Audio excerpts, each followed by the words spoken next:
हाँ जी, स्वागत है आप सभी का आपके अपने YouTube channel sky chemistry classes में।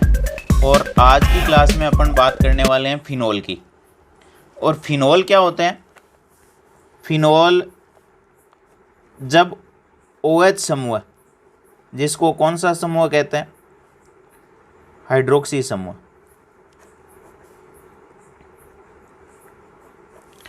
हाइड्रोक्सी समूह जब बेंजीन वलय से जुड़ा होता है तो बनने वाले जो यौगिक होंगे वो फिनोल कहलाते हैं।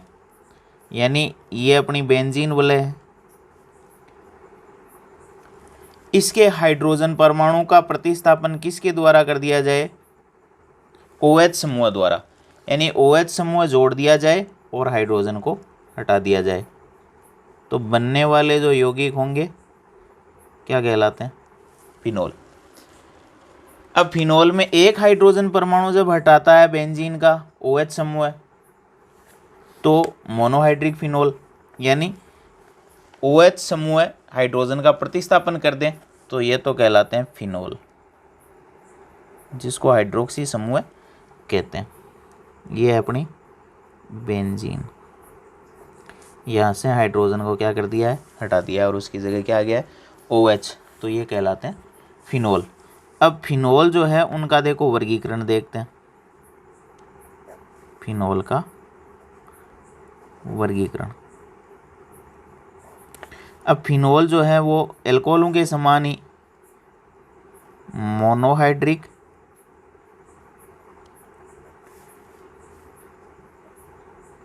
फिनोल, डाईहाइड्रिक फिनोल,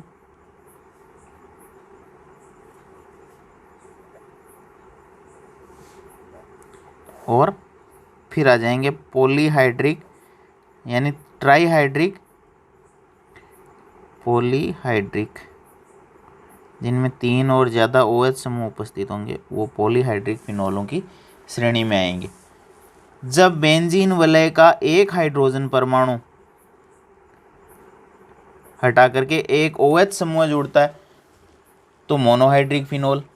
जब बेंजीन वलय के 2 हाइड्रोजन परमाणु हटा करके 2 OH समूह जुड़ते हैं, अब ये OH समूह यहाँ एक दूसरे पास हो सकते हैं, कहीं भी हो सकते हैं, यानी 6 कार्बन है बेंजीन वलय में, OH कहीं भी 2 हो सकते हैं तो ये कहलाएंगे।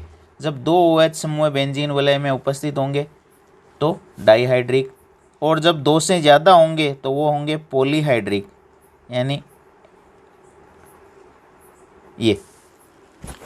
ये पॉलीहाइड्रिक। हालांकि इसको 3 है इसलिए ट्राईहाइड्रिक फिनोल भी कह सकते हैं, लेकिन इनको अपन पॉलीहाइड्रिक की श्रेणी में रखेंगे। ये ट्राईहाइड्रिक फिनोल है, 3 OH समूह उपस्थित होंगे, ट्राईहाइड्रिक फिनोल। अब फिनोल को अपन ArOH से भी लिख सकते हैं। क्यों? क्योंकि Ar है किसके लिए?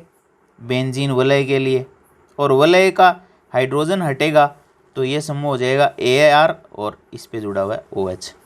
इसके अलावा फिनोल को कार्बोलिक एसिड भी कहते हैं। फिनोल को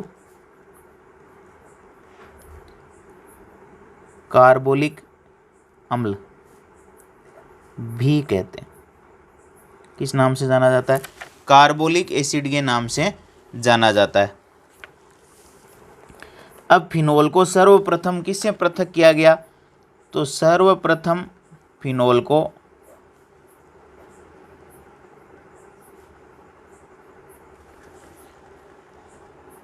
कोलतार से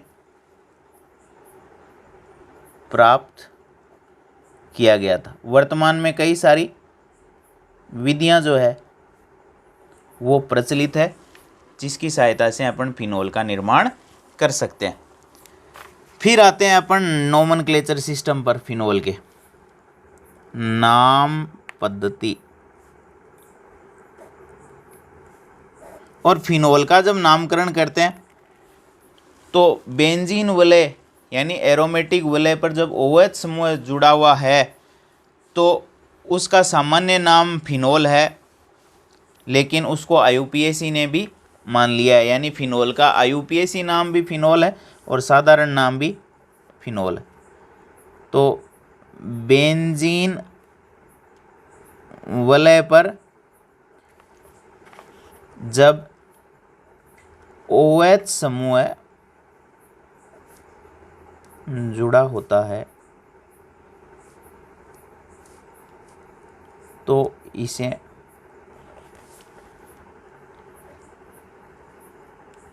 फिनोल कहते हैं।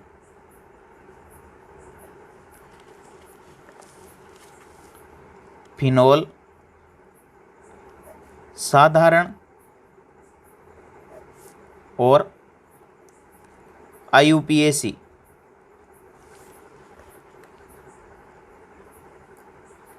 दोनों नामों के रूप में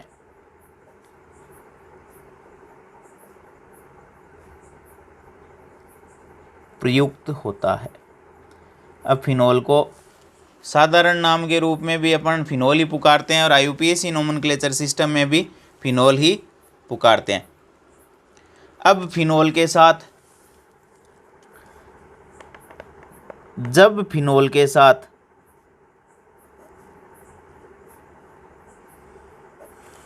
कोई अन्य प्रतिस्थापी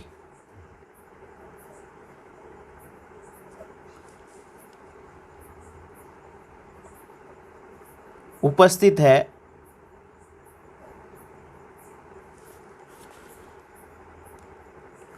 तो OH समूह के कार्बन को C1 देते हैं, यानी कार्बन नंबर 1 देते हैं। इस प्रकार से अपन, और फिर शेष प्रतिस्थापियों को इस प्रकार से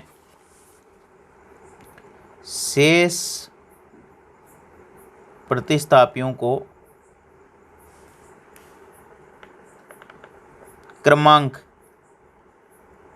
न्यूनतम अंक देते हुए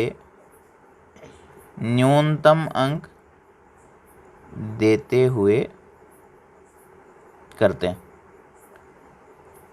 OH को 1 नंबर देते हुए, OH समूह जिस कार्बन से जुड़ा हो उसको 1 नंबर देते हुए, फिर शेष को न्यूनतम अंक देते हुए क्रमांकन कर देते हैं। इस प्रकार से अपन फिनोलों का नामकरण करेंगे। अब देखो, फिनोल कुछ हैं अपने पास, उनके संरचना सूत्र हैं, उनके साधारण नाम है और उनके IUPAC नाम। अब देखो, पहला अपना है फिनोल ही ले लेते हैं। संरचना सूत्र: बेंजीन वलय पर जब OH समूह जुड़ा हुआ होता है तो सामान्य नाम इसका फिनोल है और IUPAC ने भी इसका नाम क्या मान लिया है? फिनोल मान लिया। ये तो बात हुई सिंपल केवल फिनोल की। उसके बाद यदि मेथिल समूह जुड़ा हुआ है OH समूह के साथ में, मेथिल समूह OH समूह के साथ में 2 प्रतिस्थापी हैं, एक तो OH है, एक CH3 है। किस पर? बेंजीन वलय पर। तो यदि मेथिल समूह जुड़ा हुआ है तो ये 1-2 स्थिति है, और 1-2 स्थिति के लिए साधारण नाम में अपन लगाते हैं ऑर्थो, और OH और CH3 यदि ये समूह उपस्थित हैं तो उसको कहते हैं क्रिसोल। क्रिसोल कब कहते हैं? जब OH के साथ CH3 मौजूद हो, किसी भी पोजीशन पे हो, 1-2 स्थिति पर तो ऑर्थो क्रिसोल, 1-3 पोजीशन पे हो तो मेटा, और 1-4 पे हो तो पैरा। ये तो हो जाएगा इसका साधारण नाम। IUPAC नाम में नंबर डाल देंगे OH समूह के कार्बन को 1 और बाद में इसको 2 न्यूनतम अंक देते हो। इधर से दूंगा तो 2, 3, 4, 5, ये 6 इस तरीके से नंबर, ये 2, 3, 4 और ये 5 नंबर मिलेगा इसको। तो इधर से 2 नंबर इसको देंगे। अब IUPAC नामकरण में वो प्रतिस्थापी जो मौजूद है उसका पूर्व लग्न लगाएंगे, उसकी स्थिति सही। तो 2 नंबर पे कौन है? मेथिल। 2 पे मेथिल है, और ये किस पे जुड़ा हुआ है? मेथिल फिनोल की 2 नंबर पोजीशन पे। तो ये हो जाएगा 2 मेथिल फिनोल। फिर आगे आते हैं, ये अपना एक और फिनोल है, ये 1 2 और ये 3, 1 3 पोजीशन पे क्या है, OH और CH3 है, इसको कहेंगे मेटाक्रिसोल। OH और CH3 1 3 पोजीशन पे तो मेटाक्रिसोल। IUPAC नाम करेंगे इसका नामकरण, तो ये हो जाएगा 3 मेथिल फिनोल की 3 नंबर पोजीशन पे कौन जुड़ा हुआ है, मेथिल, तो हो जाएगा उसका पूर्व लग्न लगा देंगे उसकी स्थिति सही, तो 3 नंबर पे जुड़ा हुआ है, उसका नाम लिख देंगे कौन जुड़ा हुआ है, मेथिल, और अंत में फिनोल। फिर आते हैं नेक्स्ट,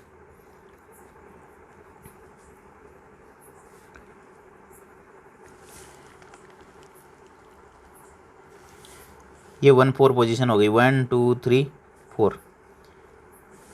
1 4 पोजीशन को 2 प्रतिस्थापी उपस्थित होते हैं तो उसको कहते हैं पैरा, और OH और CH3 उपस्थित होते हैं तो कहलाते हैं क्रिसोल।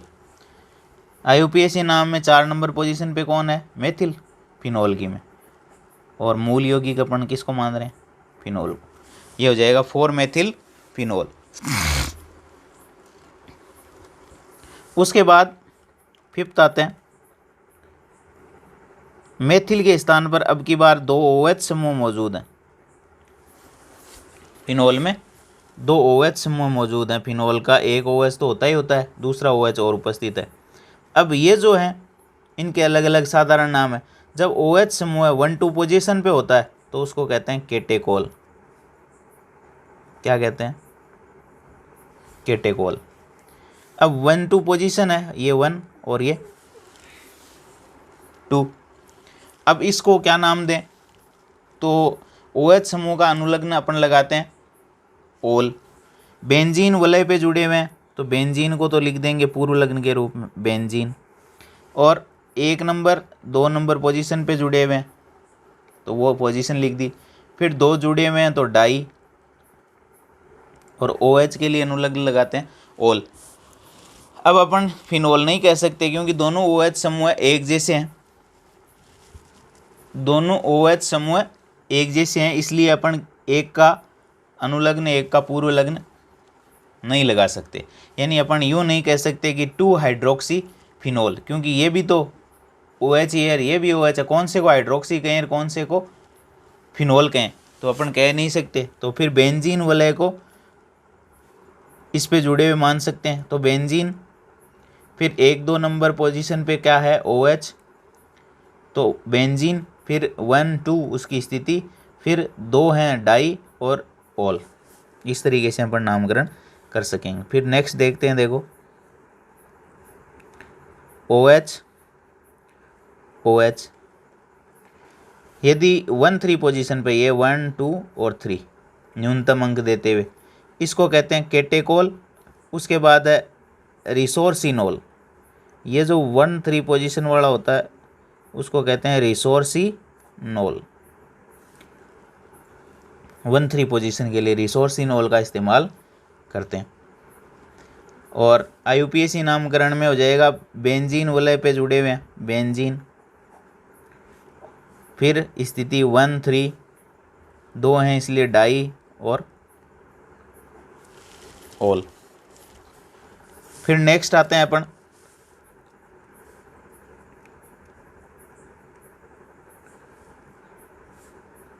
ये OH और OH, अब की बार 1 4 पोजीशन पे जोड़ दें, इसको कहते हैं क्विनोल।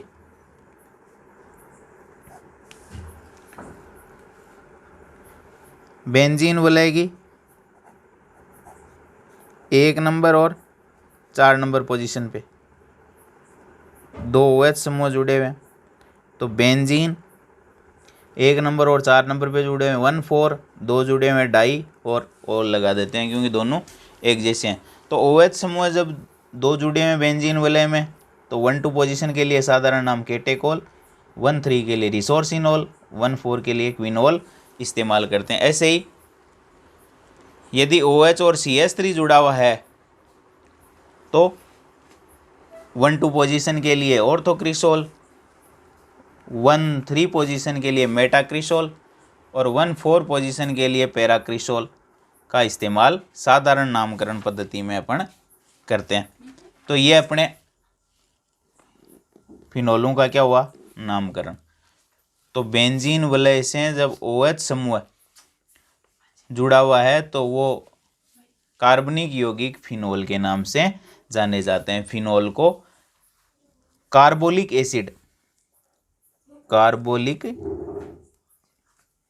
एसिड भी कहते हैं और इसको कोलतार से सर्वप्रथम प्राप्त किया गया था।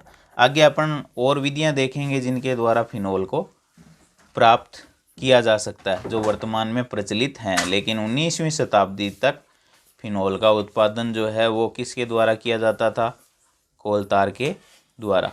तो ये है फिनोल का सामान्य सा इंट्रोडक्शन और नामकरण की पद्धति साधारण सी।